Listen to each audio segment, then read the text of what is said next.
Assalamualaikum warahmatullahi wabarakatuh. Anak-anakku sekalian, pada kesempatan video kali ini saya akan menyampaikan materi tentang tokoh pembaruan dalam Islam, yakni Jamaluddin Al-Afghani. Materi ini adalah lanjutan daripada materi kemarin. Kalau pekan yang lalu kita mempelajari tokoh juga pembaru dalam Islam, yakni Muhammad Ali Pasha. Pembahasan kali ini yang pertama adalah kita akan sedikit membahas berkenaan biografi Jamaluddin Al-Afghani. Mungkin ini hanya sedikit yang bisa saya sampaikan. Nanti lebih detailnya kalian bisa mempelajari sendiri berkenaan biografi Jamaluddin Al-Afghani.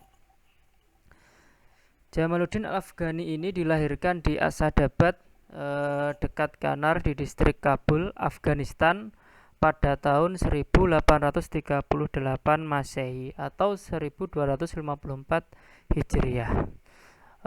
Saya ambil ini dari buku paket yang kemudian kita gunakan sebagai sumber belajar. Namun saya sampaikan juga berkenaan lahirnya Jamaluddin Al-Afghani ini ada juga yang berpendapat bahwasannya dia ini dilahirkan di Asadabad di wilayah Persia. Namun di sini saya sampaikan agar kalian tidak bingung, sumber ini sekali lagi saya ambil daripada buku paket yang kita gunakan sebagai pegangan dalam belajar. Kemudian Jamaluddin Al-Afghani ini secara nasab atau keturunan ia lahir kemudian dari keluarga seorang ayah yang di sini bernama Sayyid San, yang kemudian mendapatkan gelar Sodar Al-Husaini. Ada yang kemudian perlu kalian pahami, sebenarnya gelar ini adalah termasuk gelar yang diberikan kepada bangsawan, ya. Jadi ayah daripada Jamaluddin Al-Afghani ini termasuk daripada bangsawan yang terhormat yang mempunyai hubungan nasab dengan Husain bin Ali radhiyallahu an dari pihak Ali At-Tirmidzi, seorang perawi hadis. Maka karena gelar inilah kemudian Jamaluddin Al-Afghani mendapatkan gelar tambahan di depannya, yakni Sayyid. Jadi secara nasab seperti itu. Kemudian sejak kecil memang Jamaluddin Al-Afghani ini mendapatkan didikan langsung dari ayahnya. Maka di usia kurang lebih 15 tahun, ada juga yang menyebutkan 16 tahun, pada tahun 1853 ia dikirim oleh ayahnya untuk ke India. Di sana ia diperkenalkan dengan studi ilmu Eropa. Setelah dari India, Jamaluddin Al-Afghani ini melanjutkan perjalanannya ke Mekah untuk menunaikan ibadah haji. Kemudian di beberapa waktu yang berikutnya ia melakukan perlawatan atau perjalanan ke berbagai negara, di antaranya seperti Hijaz, kemudian Mesir, Yaman, Turki, Rusia, Inggris, bahkan di Perancis. Semua itu dia lakukan dalam rangka untuk menambah ilmu. Jadi perjalanannya yang dia lakukan adalah untuk mencari ilmu. Maka Jamaluddin Al-Afghani ini dalam usia 18 tahun beliau tidak hanya menguasai ilmu agama saja, tetapi juga mendalaminya. Jadi mempelajari beberapa keilmuan yang lain, di antaranya adalah filsafat, kemudian hukum, sejarah, metafisika, kedokteran, sains, astronomi, dan astrologi. Jadi dia tidak hanya belajar ilmu agama tetapi juga mempelajari ilmu-ilmu umum. Inilah sedikit biografi atau sekilas gambaran daripada tokoh Jamaluddin Al-Afghani. Perjalanan karir Jamaluddin Al-Afghani diantaranya adalah yang pertama, pengabdiannya yang pertama adalah sebagai pembantu Pangeran Dost Muhammad Khan di Afghanistan. Jadi siapa itu Dost Muhammad Khan? Jadi sedikit saya sampaikan bahwasannya sebelumnya ketika saat itu Afghanistan masih dipimpin seorang raja yang bernama Ahmad Shah Durrani, wafat. Kemudian di situ terjadi perebutan kekuasaan di kalangan keluarganya, yakni anak-anaknya. Maka perebutan kekuasaan ini mengakibatkan kekuatan Afghanistan saat itu bahkan masyarakatnya terpecah. Maka dari itu di sini Dost Muhammad Khan mengambil sebuah peran di mana dia mampu mempersatukan Afghanistan saat itu dari perpecahan-perpecahan. Maka dari sinilah Dost Muhammad Khan menjadi raja di Afghanistan. Ini sedikit kisah atau cerita singkat berkenaan siapa Dost Muhammad Khan di Afghanistan. Hal ini digelutinya ketika ia berusia kurang lebih 22 tahun. Kemudian dia juga pernah menjadi penasehat alihan pada tahun 1864, dan pada pemerintahan Azam Khan ia diangkat menjadi Perdana Menteri, namun karena campur tangan Inggris, Al-Afghani akhirnya meninggalkan Kabul menuju ke Mekah. Ada yang kemudian perlu kita pahami bahwasannya kenapa kemudian Al-Afghani meninggalkan Kabul. Jadi memang di sini Inggris menilai Al-Afghani ini sebagai tokoh yang cukup berbahaya karena ide-ide pembaruannya. Jadi oleh karenanya maka pihak Inggris ini terus mengawasi daripada gerak-gerik atau segala sesuatu yang dilakukan oleh Jamaluddin Al-Afghani. Jadi ini kenapa kemudian Al-Afghani memutuskan untuk meninggalkan Kabul, karena dominasi atau pengaruh Inggris saat itu cukup kuat di Afghanistan. Kemudian menurut Jamaluddin Al-Afghani, sebab-sebab kemunduran umat Islam diantaranya adalah yang pertama, kemunduran umat Islam ini terjadi karena telah meninggalkan ajaran Islam yang sebenarnya. Maksudnya apa? Dalam hal ini Jamaluddin Al-Afghani menganggap umat Islam ini larut ke dalam ajaran Islam yang kurang benar. Misalnya di sini berkenaan tentang soal keimanan terhadap takdir dan pengertian fana dalam tasawuf. Jadi karena salah pengertian menyerah kepada takdir dan fana diartikan hidup menyendiri agar fana kepada Allah. Jadi menurut Al-Afghani ini, keimanan kepada takdir harus diartikan bahwa segala yang terjadi ini berjalan menurut hukum sebab dan akibat. Dengan pengertian inilah maka sejarah Islam lahir, semangat juang dan keberanian yang membawa ke gerbang kejayaan. Jadi Islam ini, sejarah Islam mencatat bahwasannya Islam ini mampu lahir berkat daripada semangat juang dan keberanian yang membawa. Sedangkan fana yang dimaksud ini diartikan oleh Al-Afghani sebagai berbuat dan berjuang di tengah-tengah umat dan untuk kepentingan umat. Jadi biar dirinya tak terkenal atau hancur karenanya. Jadi Jamaluddin Al-Afghani ini sering mengungkapkan sebuah ayat dalam Al-Quran, diantaranya adalah A'udzubillahi minasyaitonirrajim. Bismillahirrahmanirrahim. Innallaha la yughayyiru ma biqaumin hatta yughayyiru ma bi anfusihim. Jadi Allah tidak mengubah apa yang ada pada diri suatu kaum sebelum kaum itu mengubah sendiri apa yang ada pada dirinya.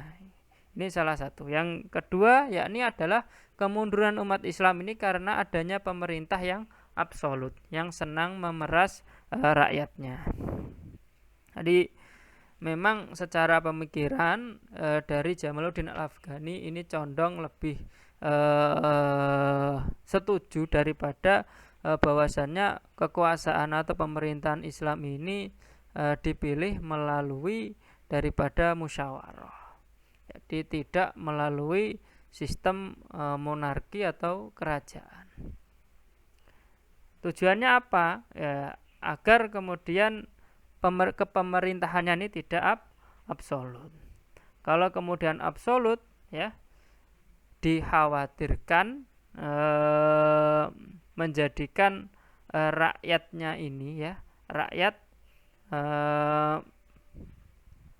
mendapat ya perlakuan-perlakuan di mana justru yang terjadi pemerintah itu senang atau condong memeras rakyatnya untuk kepentingan pemerintahannya. Jadi ini salah satunya. Kemudian yang ketiga adalah yang menyebabkan kemunduran umat Islam lemahnya persaudaraan antar sesama umat Islam.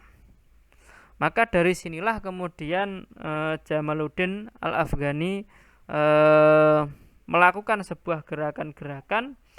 Gerakan apa? Ya nanti akan saya sampaikan pada slide berikutnya. Selanjutnya adalah pemikiran daripada Jamaluddin Al-Afghani. Kalau tadi saya singgung berkenaan sebab-sebab kemunduran umat Islam menurut Jamaluddin Al-Afghani, maka dari situlah muncul pemikiran daripada Jamaluddin Al-Afghani.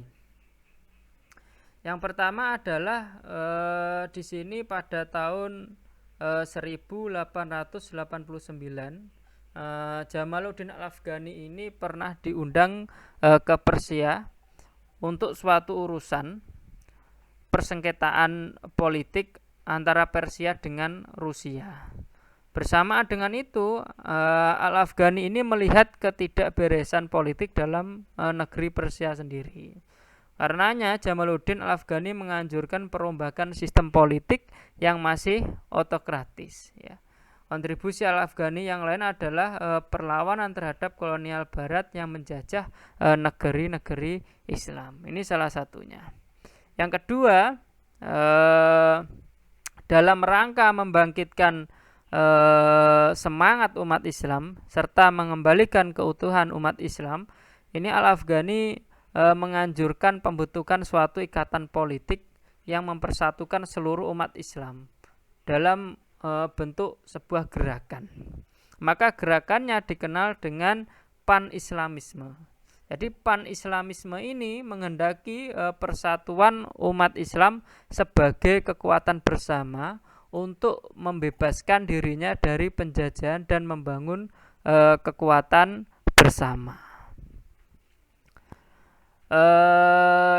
Di antaranya selain pemikiran kemudian membuat sebuah gerakan-gerakan, maka Jamaluddin Al-Afghani ini memiliki karya-karya juga. Di antaranya adalah Al-Afghani ini menuliskan risalah yang sangat terkenal, yakni risalah fi ar-rad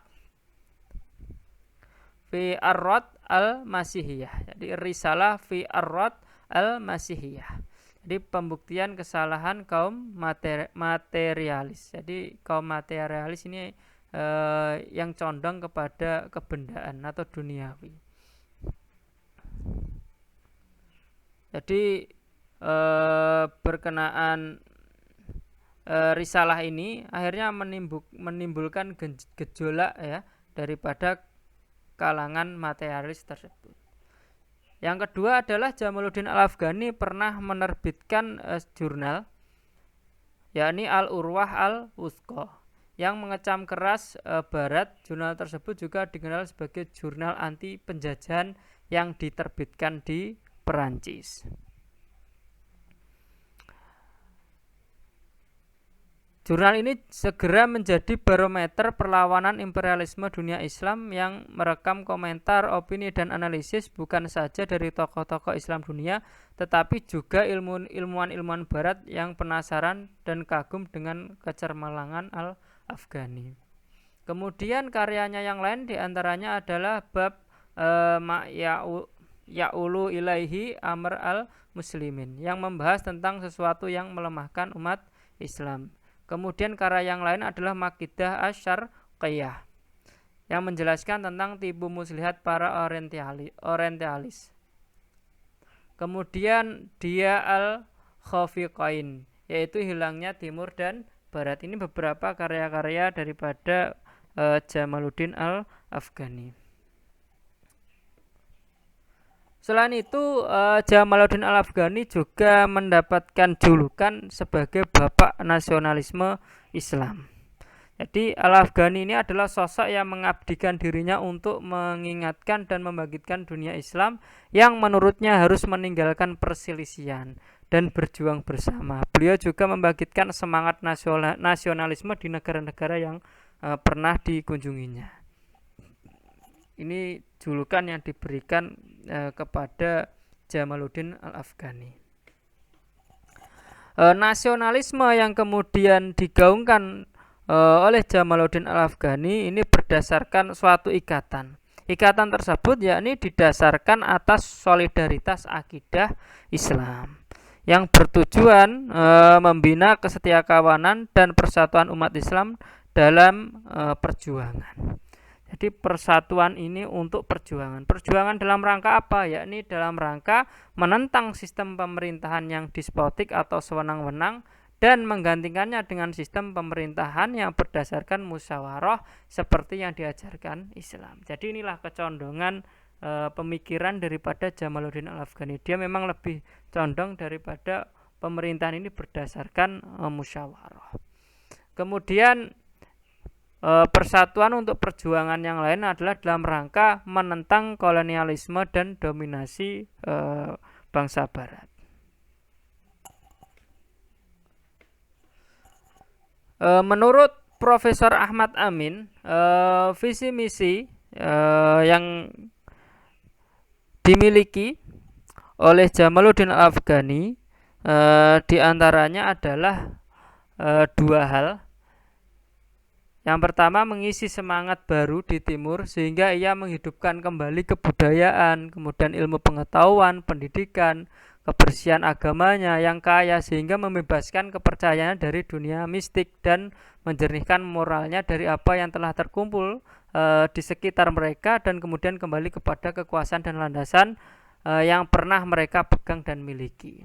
Dan yang kedua adalah melawan dominasi asing atau imperialisme barat sehingga negara-negara timur dikembalikan kepada kemerdekaannya. Jadi tidak sepakat dengan sistem penjajahan yang diperkuat oleh ikatan kebersamaan untuk menghalau bahaya yang datang dari bangsa barat. Ini berkenaan misi yang dimiliki Jamaluddin Al-Afghani.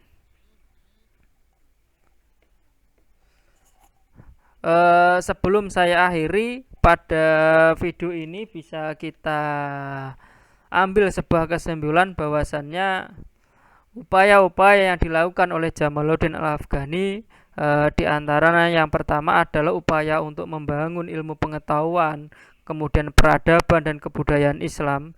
Jadi Jamaluddin Al-Afghani ini sangat menganjurkan agar umat Islam ini berjuang dengan sekeras-kerasnya untuk menguasai ilmu pengetahuan dan teknologi seperti yang ia telah capai di negara-negara barat. Jadi kita menuju ke sana dalam rangka belajar itu tidak masalah. Jadi yang penting kita membawa yang baik, bukan membawa yang buruk. Ya, tetap berpegang pada prinsip-prinsip ajaran Islam. Nasib umat Islam di dunia sepenuhnya terletak di tangan umat Islam itu sendiri. Tadi saya singgung bahwasanya berkenaan takdir. Takdir itu berdasarkan sebab akibat. Ini menurut pemikiran Jamaluddin Al-Afghani. Jadi nasib umat Islam sepenuhnya terletak di tangan umat Islam itu sendiri. Oleh sebab itu umat Islam harus bangkit dari zaman kebodohan dan keterbelakangan. Kemudian dalam bidang tasawuf tadi kita juga mengambil pelajaran bahwasanya Jamaluddin Afghani termasuk orang yang berusaha dengan sungguh-sungguh untuk senantiasa dapat melakukan tazkiyatun nafs. Apa itu tazkiyatun nafs? Yakni mensucikan diri. Antara lain dalam setiap keadaan dia selalu menyebut asma Allah atau zikrullah dengan menghitung kiratan jari jemarinya. Sekalipun ia menghadap dan berbincang kepada seorang raja, sementara mengenai ajaran menuju fana dalam tasawuf, ya tadi sempat kita singgung juga, yaitu meniadakan diri untuk hidup berzuhud yang bersih dari segala pamrih keduniawian. Yang kemudian ditafsirkan lain oleh Jamaluddin Afghani, pengertian fana ini itu tidak lain mengandung pengertian melebur kepentingan diri pribadi dalam kepentingan dan perjuangan bersama. Jadi lebih mendahulukan kepentingan dan perjuangan bersama daripada kepentingannya diri sendiri. Jadi tasawuf seperti ini yang dituntunkan Allah dan Rasulnya. Jadi ini pelajaran yang bisa kita petik bersama berkenaan pemikiran dari seorang tokoh Jamaluddin Al-Afghani. Kita ambil yang baik saja untuk kita gunakan, untuk kita ambil contoh dalam kehidupan kita. Tadi ada sedikit pelajaran yang sangat berharga bahwasannya umat Islam ini, kebangkitan umat Islam ini tergantung daripada umat Islam itu sendiri. Jadi Islam ini akan bangkit, akan berjaya, sama halnya seperti dulu, ini tergantung daripada diri kita saat ini. Jadi Islam itu tergambarkan dari setiap perilaku-perilaku kita. Kurang lebihnya mohon maaf, kalaupun banyak kesalahan itu datangnya dari saya. Segala kekurangan, segala kekhilafan mohon dimaafkan. Saya akhiri, wassalamualaikum warahmatullahi wabarakatuh.